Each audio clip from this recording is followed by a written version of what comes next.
Hello, my name is Mark Evans, and I'd like to welcome you to Marketing Spark, the podcast that delivers small doses of insight, tools, and tips from marketers and entrepreneurs in the trenches.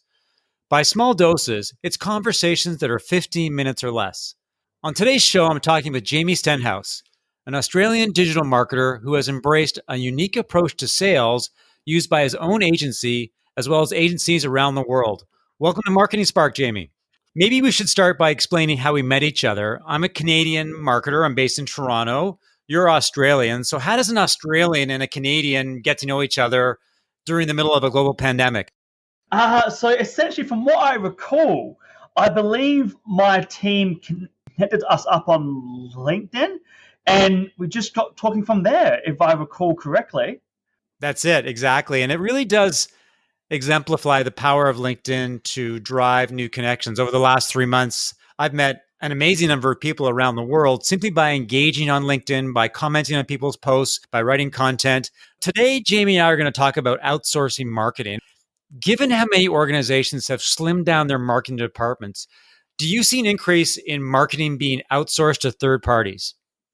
Great question. So I do see it being outsourced more, and I've seen that growth in my own agency, in my friends who own their own agencies as well, alongside with just other agencies in general. There has been a huge growth spike since the COVID thing actually hit.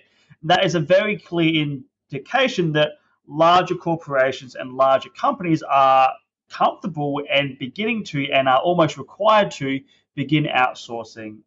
Do you see this as a short-term reaction? Like a lot of companies are trying to control expenses, and maybe it makes more sense to get third parties to do their marketing on an if and when basis. Do you think that things will snap back whenever we get to whatever normal will be, or do you think this is the way the business is going to operate? I think it depends on each company and on the results they achieve through outsourcing or through hiring a third party company. For example, if a company was doing okay before the COVID drama hit, and then they had to let that portion of the team go, and they've now begun to outsource and things have improved from a sales perspective, then of course they will keep outsourcing as things return to normal. However, if things have not really improved and they've gotten slightly harder and things haven't been easier through outsourcing, then I think they will return in-house when they can. So I think it's purely situational. But if I had to give you a certain answer, if things were doing okay before and companies begin to outsource a lot of their campaigning and a lot of their promotion, I see it very hard for companies to hire in-house again, just purely because of the costs and the drama and the politics and the schedules. It can really slow down the growth of a company if your marketing team is in-house. If you're a company that has looked at what's going on within the marketing landscape and you've recognized the fact that you can get top-notch talent but not have to hire them full-time, then what is your advice for companies that want to get started with outsourcing, whether they're hiring contractors or agencies or freelancers? And the second part of that question would be, can they outsource strategy and tactics? I would say begin outsourcing the tactical execution first and foremost. That will be the most easiest thing to outsource because you know the outcome, you know the thing you'd like to achieve. So just begin to outsource that to someone else will be quite easy. Now, moving forward beyond that, ideally a company should know their audience and what platforms they're on and what angles they should hit on and what communication hooks should draw that audience in. However, if they do not know that, then of course you can outsource that as well. But I do always strongly suggest beginning to outsource the thing you know first and foremost, because that will not only free up time for you to discover the next thing or to look for someone else to help you achieve that, it will also get you rewarded quicker as well. So essentially, the sooner you... Is there low-hanging fruit for outsourcing marketing? For example, if you've got a part of your marketing activity that isn't performing particularly well, would that be a candidate for outsourcing? Something I tell a lot to our clients inside our Dream Team Intensive program is to only outsource things you understand first and foremost. If we are talking about campaigning and promotions, and this could be cold email, LinkedIn prospecting, Facebook prospecting, Instagram prospecting, right? Like, you want to outsource the things you understand first and foremost, because they will be easier to build processes around, and you can track them easier, and they're probably quicker for, say, you to outsource as well. And then moving beyond that, you want to begin looking at outsourcing things that come up twice. So if that be certain replies to prospects' questions, or be able to schedule times with, potential clients as well. You want to begin outsourcing the things you know, and then from there, begin outsourcing the things that happen 2 or 3 times. The other thing about outsourcing is that someone's got to manage it, whether it's the director of marketing or the VP marketing. You've got to have a quarterback, because you can't let freelancers and agencies and contractors, do their own thing. At some point, someone's got to oversee the operations. So how should you manage third-party marketers? As important, how should their performances be assessed? Do you use the regular metrics that you use internally, or are there other benchmarks that you should be using to make sure that your agencies and your freelancers are performing as expected?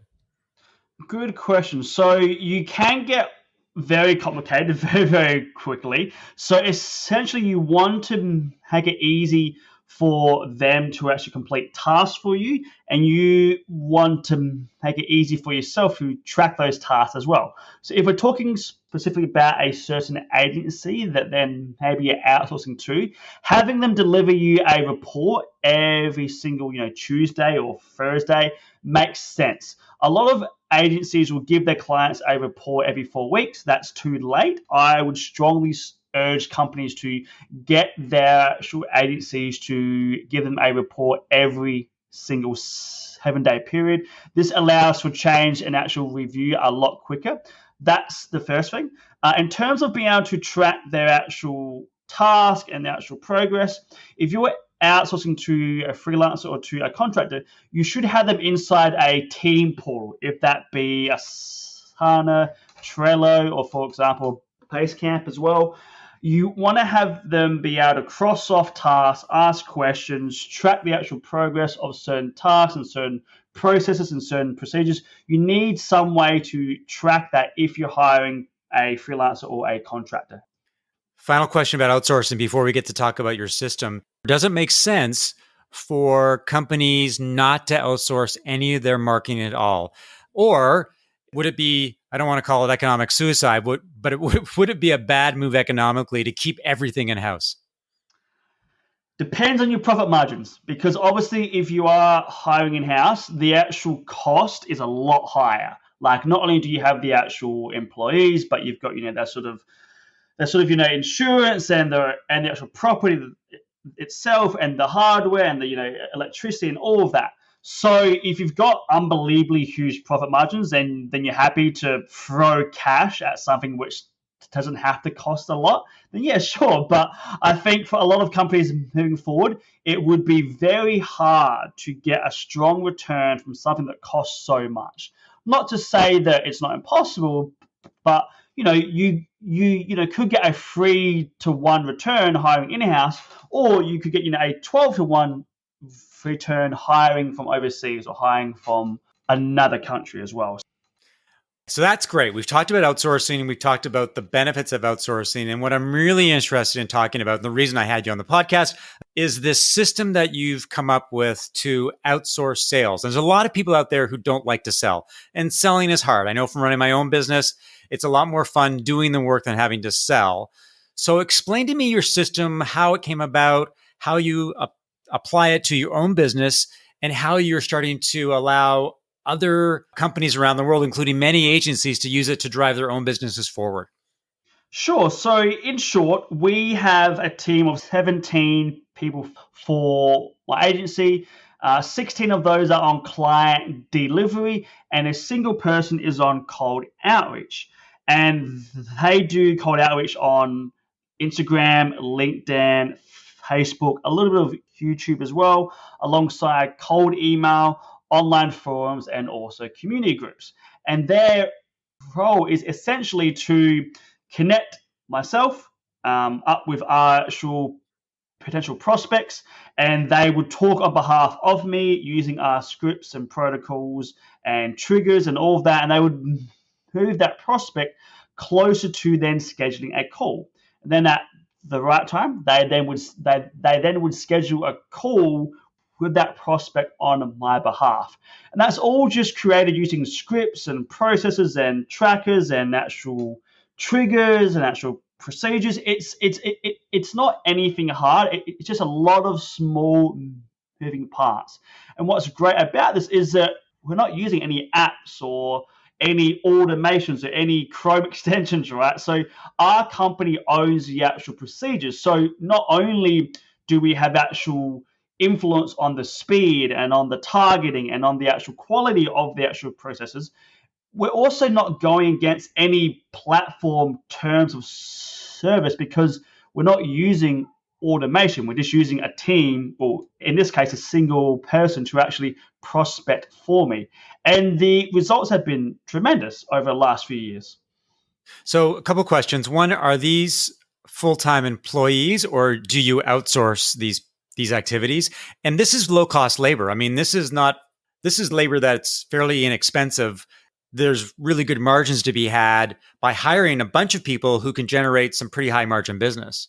So in terms of if they are full-time, they're doing, well, he is doing about 4 hours for me each day, seven or so days a week, at about $5 per hour. So it costs me anywhere between $20 to $25 per hour. And the end result, usually like clockwork, every single day, I usually end up with about 6 calls scheduled each day. And that's a lot cheaper than ads and a lot cheaper than hiring a certain agency, right? So that's how we approach it. And over the last few years, a lot of other agencies and consultants and coaches and trainers have heard about this process and heard about how we address it. And I think the actual attractiveness in it is the fact that it is so low cost and that it is so scalable as well, because you're essentially trying to itemize every little interaction point on that platform, if it be viewing a story or commenting on a certain article or endorsing prospects. Or for example, if let's say a certain prospect endorses you, then essentially how your team treat that notification and use that to then schedule a call alongside that prospect, right? So it works well. It is very cost effective. It is cheaper than doing ads and doing content, and it is a lot quicker to get calls scheduled through cold outreach than really any other platform that I've found over the last 9 or so years. So for companies that are using your system, are they outsourcing sales and marketing? Are they outsourcing some of their tactical work? What exactly are you showing them how to do? And once they learn the system, are they responsible for sourcing all these people? If we are talking about cold outreach specifically, they only need to hire a single person to actually drive in 20 to 40 sales calls per week, dependent on how many clients they need each month. So they essentially hire their own team member. Now, obviously, we show them how to actually hire, how to write the actual job ad, how to then essentially screen for that and get the right person on board. And then that company will own those actual processes and they will have their own person handling that as well. And that really covers the whole spectrum of cold outreach.